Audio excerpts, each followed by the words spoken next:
This is the Horse Radio Network. This is episode 1193 of Horse Tip Daily, your almost everyday morsel of helpful hints, useful facts, and practical techniques for horse people. Brought to you today by EquestrianCollections.com.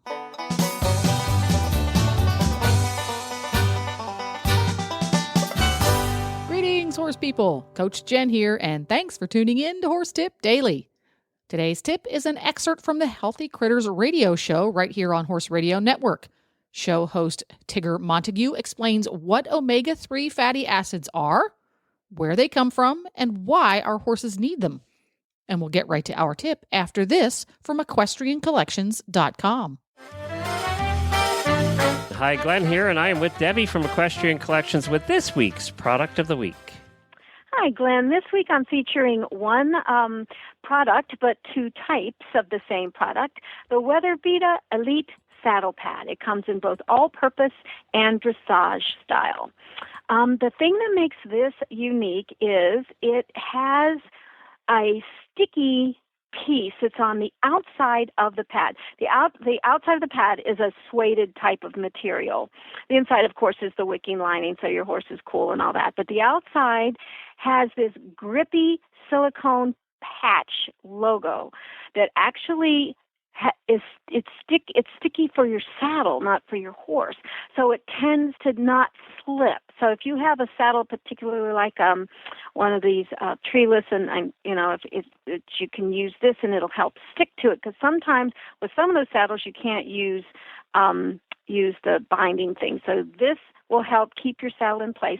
It also has another way cool feature, which is the girth patch. Instead of being the same material, is a PVC covered patch there. So it not only is more durable, but then it would keep your pad from getting stained. Because sometimes that happens with girths. So I thought that was a pretty unique feature as well. So that's why I wanted to feature that this week. It does come in the all-purpose type and also the dressage type. So check it out. It's by WeatherBeeta, well-known, well-beloved brand, WeatherBeeta Elite Saddle Pad. And in a lot of colors. Yeah, that's true. That's another thing. It comes in blue, light blue, dark blue, pink, purple, and white, and all that. So, yeah, take a look at it. I think you'll like it. And price is right at EquestrianCollections.com. Just search for WeatherBeeta Elite, and you'll find it there at EquestrianCollections.com. This is the Nutrition Corner, and we're going to talk about essential fatty acids. They're commonly known as omega-3 and omega-6. Now, they're called essential fatty acids because they're actually required by the body. They are essential to the horse's diet. In humans, they are also considered essential nutrients. They are found primarily in grains and grasses. And when horses are foraging and eating pasture, they get a lot of omega-3s. When they eat oats and corn and barley and grains, they get a lot of omega-6. What the omega-3 and omega-6 do in the body is if you imagine a gyroscope and you're always trying to keep it at zero or at balance, that's what you want the omega-3 and 6 to do in the body. But so often the omega-6s get elevated because the horse is not getting enough omega-3s. The biological processes of the body with essential fatty acids, they're required for the absorption of fat-soluble vitamins and phytonutrients.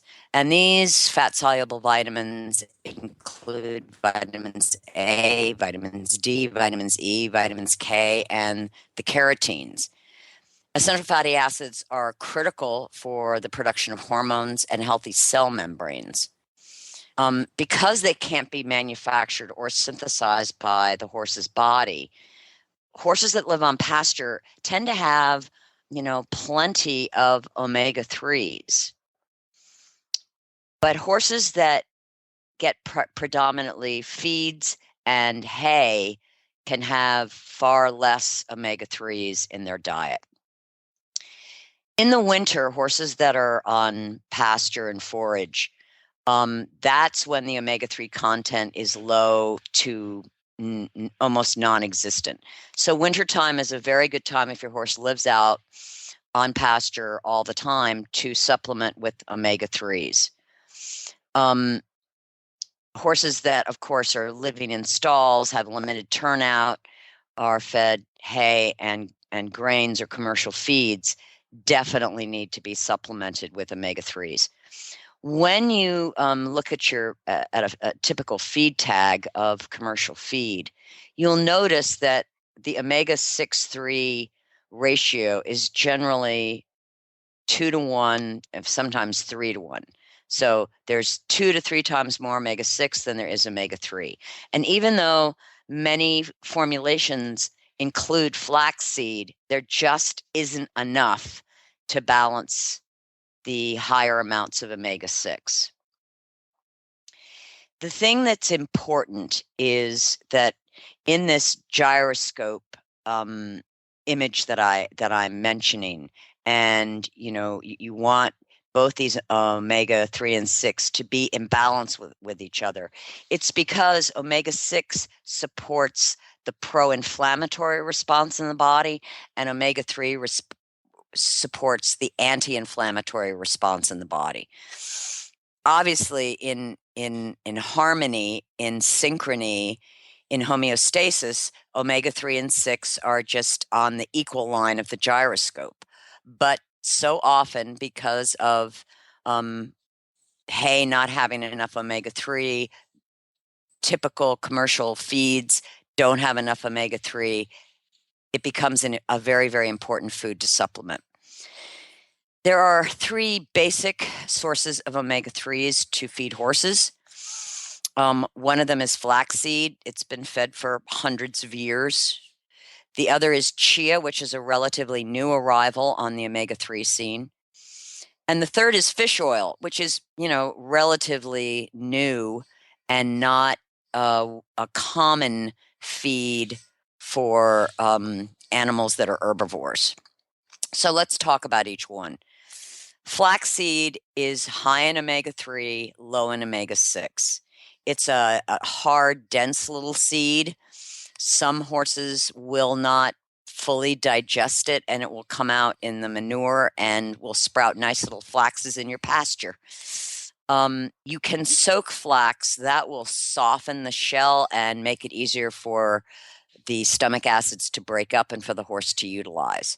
You can also cook flax. This was really common in Europe and in the US, 50, 60, 70, 80 years ago. And in the winter, it was rather common to, take a big pot of flaxseed and heat it up on the stove and add it to the horse's feed. There's some internet sources that say, you have to be careful with flaxseed because it contains cyanide. Well, the amount of flaxseed, the amount of cyanide in flaxseed, you would have to feed a horse, bushels at one time. There's cyanide in apple seeds, and to this day, we don't know of any horse that has died from cyanide poisoning from eating apples. So yes, plants contain defense mechanisms, but they're defense mechanisms not against horses and not against humans. They're mostly against insects, and because that is what could affect their ability to reproduce. So flax is useful. It's beneficial. It's easy. You can find it at any feed store, and it's a very common source of omega-3s for horses. Chia seed is relatively new, although it's a very ancient seed. It's a seed from Central and South America. It has some links to the old Aztec Empire. In fact, the Spanish banned it from being grown because they felt that the chia made the Aztec warriors too brave and strong. So they made it illegal. Luckily, chia still survives. And we now have discovered what a valuable plant this is. Chia is higher in omega-3s than flax. And it's a much smaller seed, so it's very, very easy for the horse to digest. You virtually never see a chia seed in horse's manure. It's a highly mucilagenic seed like flax, but it soaks up 10 times its size in moisture. So if you add chia to feed and you add water, within 5 or 10 minutes, you'll see it looks like a gelatin mass with little black specks of chia seeds. The advantage of the fact that it is so hygroscopic is that when the horse takes it into the body, it works a lot like psyllium to pick up the sand and the grit that can be in the gut. The other part of chia, with its incredibly mucilagenic properties, is that it slows the digestion of carbohydrates. This makes it really unique for metabolic horses, because metabolic horses will experience, spikes in blood sugar. And that's, we're never going to get carbohydrates out of a metabolic horse's diet. But chia helps reduce that rush of carbohydrates on the body system when the horse is eating hay and grass. So I find chia to be a wonderful, wonderful omega-3 essential fatty acid source for all horses, but really in particular, very helpful to metabolic horses and very helpful to horses that live in sandy soil areas like Florida and Arizona and New Mexico, and I guess parts of Texas and California. There are two other components to chia that are important. Chia is very high in an amino acid called proline. Proline is the major constituent of collagen. So if you're healing connective tissue, you want to support connective tissue, feeding chia not only will provide the omega-3s, it will also provide a high amount of proline, which the body will use for collagen production. And another interesting feature in chia, particularly if it's grown in South America, is that the soils in South America are still relatively high in a mineral nutrient called boron. And the soils in the U.S. used to be very high boron soils. We have now farmed that pretty much out of our soil. But in South America, boron is still a widely available nutrient to plants. Boron aids in the absorption of calcium. So it's especially important when you have a horse that may have some bone-related joint issue, that you be able to support the calcium with a food grown with a lot of boron, and that would be chia. Fish oil is the third choice, and while we don't think of our horses going down to the local fishmonger and ordering up a salmon, fish oil is very high in omega-3s. It's an excellent source of omega-3s. And in India, which I learned from a very interesting book, in India, it was common in the 16 and 1700s, when they didn't have enough forage, they actually fed their horses fish. So, strangely enough, horses will eat it. What I mostly hear from people who have used fish oil is that the palatability is an issue. And there are several companies that have, gone to great lengths to remove the odor and to process the fish oil in a way that is more appetizing to horses.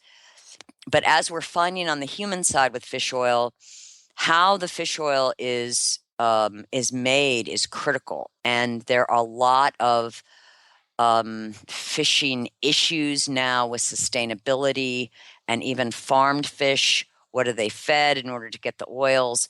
So if you don't want to have to go down the rabbit hole of evaluating whether fish is a good choice for your horse, you are always safe feeding flax or chia. And just remember, Horses that are on pasture all winter need supplementation of omega-3s. Horses that are predominantly on hay and commercial feed and grain, they definitely need to be supplemented with omega-3s. And metabolic horses in particular will benefit from chia seeds. And horses that have any kind of connective tissue strain, injury, or are recovering from would benefit tremendously from chia. Well, there you have it. You can enjoy Tigger's Nutrition Corner on the Healthy Critters Radio show. Just go to healthycrittersradio.com, or you can go to horseradionetwork.com, where you can find the Healthy Critters Radio show, which comes out twice a month. Tigger also has a great blog on her website. You can go to biostarus.com to read her blog. This podcast was made possible through the generous support of equestriancollections.com and listeners like you. This is Coach Jen, and I'll be back again soon with another tip. So until then, go ride your horse.